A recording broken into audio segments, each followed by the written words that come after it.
Today, we're going to uncover the story of Edith Wilson, the woman who played a significant role during her husband's presidency and is considered by many as the first woman president of the United States.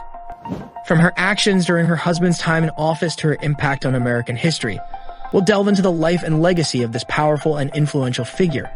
So, buckle up and get ready for and prepare for an exciting journey as we uncover the story of Edith Wilson, the true first woman president of the United States of America. In this video, we'll take a closer look at the story of Edith Wilson, the second wife of President Woodrow Wilson, who served as First Lady from 1915 to 1921. Despite being largely overshadowed by her husband's political career, Edith Wilson played a significant role in American politics during a crucial time in history.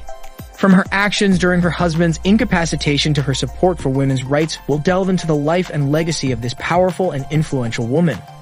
So sit back and enjoy as we uncover the story of Edith Wilson, the first woman president of the United States of America. Edith Wilson, born Edith Bowling Galt in 1872, was President Woodrow Wilson's second wife. Edith Wilson was born into a family of Virginia aristocracy, the seventh among 11 children of Sally White and Judge William Holcomb Bowling. Growing up in Wytheville, Virginia, she spent her early years in a small town, and at the age of 15, she went to Martha Washington College to study music. After a year in a smaller school in Richmond, she visited her married sister in Washington, D.C., where she met a businessman named Norman Galt.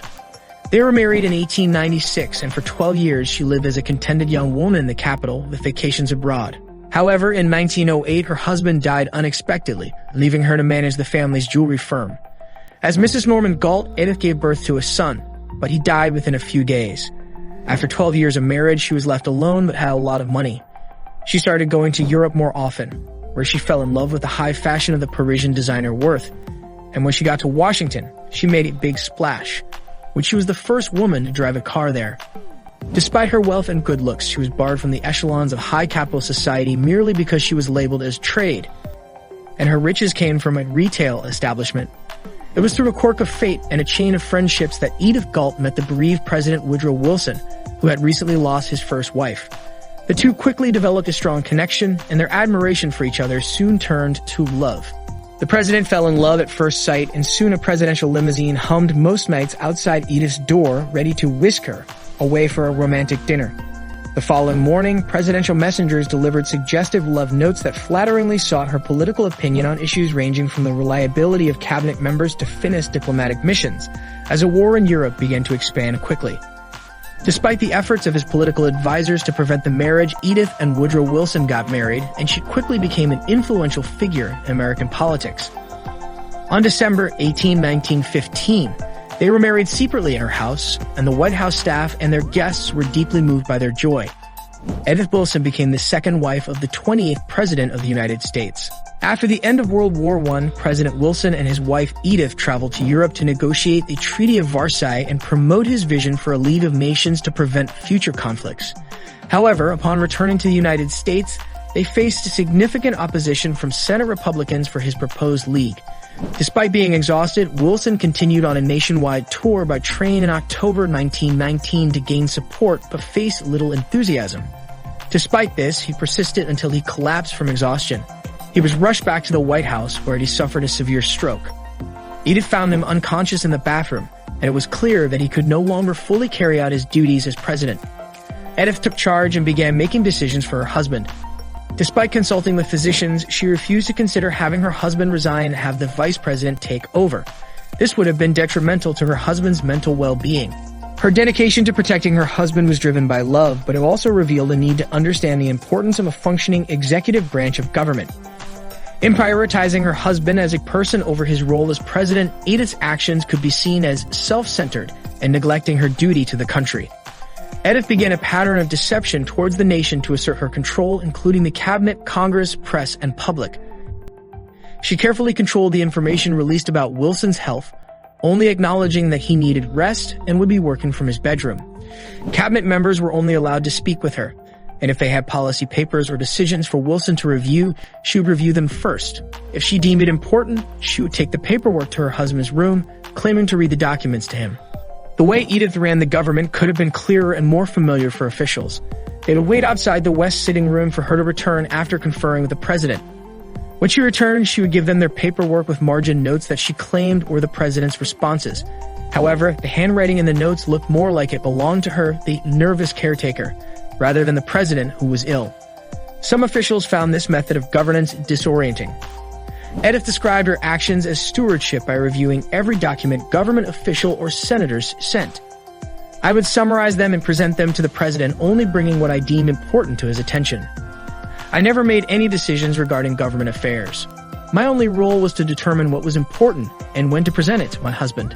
Fortunately, during her regency period, which lasted from October 1919 to March 1921, the nation did not face any major crisis. However, some of her actions had serious consequences, such as firing the Secretary of State for convening a cabinet meeting without Wilson's permission, which she considered insubordination. One of the most significant ironies of Edith's actions was the result of her demand for the dismissal of a minor British embassy official for a joke at her expense. She threatened to refuse the credentials of an ambassador who had been sent to help negotiate President Wilson's version of the League of Nations. But the ambassador refused to comply and returned to London. Despite her efforts to protect her husband as a person, Edith may have ultimately harmed his legacy. Even until she died in 1961, Edith maintained that she never fully assumed the power of the presidency, but only exercised certain privileges on behalf of her husband. Edith Wilson's actions during this time have led some historians to refer to her as the first woman president.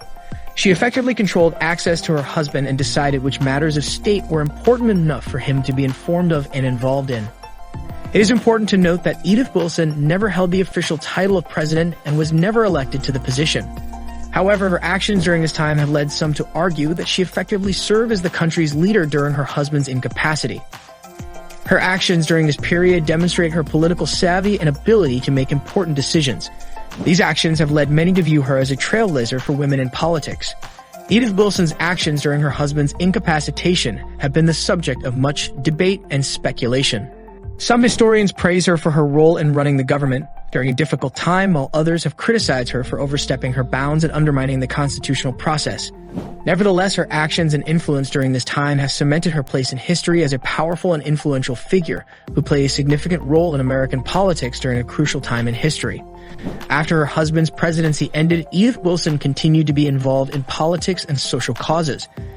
She supported the campaign for the 19th Amendment, which gave women the right to vote, and was also involved in the women's suffrage movement. After her husband's death, she moved to New York City. She remained active in various social and political causes, such as the Women's Joint Congressional Committee and the National Women's Party. She also wrote her memoir, My Memoir, in 1939, which provided insight into her life and her husband's presidency. Today, Edith Wilson's story continues to be the subject of books, articles, and films, and her legacy as a trailblazer for women in politics is remembered and celebrated. She was a woman who was ahead of her time, and her actions and influence continue to be studied and debated by historians and scholars. Edith Wilson, President Woodrow Wilson's second wife, played a significant role during his presidency. Despite being largely overshadowed by her husband's political career, she was a powerful and influential figure in American politics during a crucial time in history. From her actions during her husband's incapacitation to her support for women's rights, her story reminds us of one person's impact on the world. If you enjoyed learning about Edith Wilson, check out more of our exciting and educational videos. Please remember to subscribe to our channel if you want to see more engaging and informative videos like this one. See you again next time.